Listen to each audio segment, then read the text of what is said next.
The Built-rite SRTRC truck rim crusher is able to handle truck rims up to 48 inches in diameter.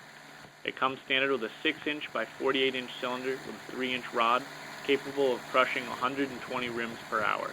This unit is highway towable and comes with a hydraulic wheel lifter standard.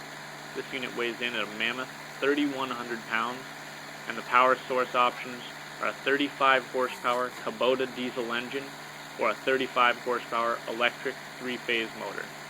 It is also available with an option for a car rim adapter, allowing your SRTRC to crush passenger wheels as well.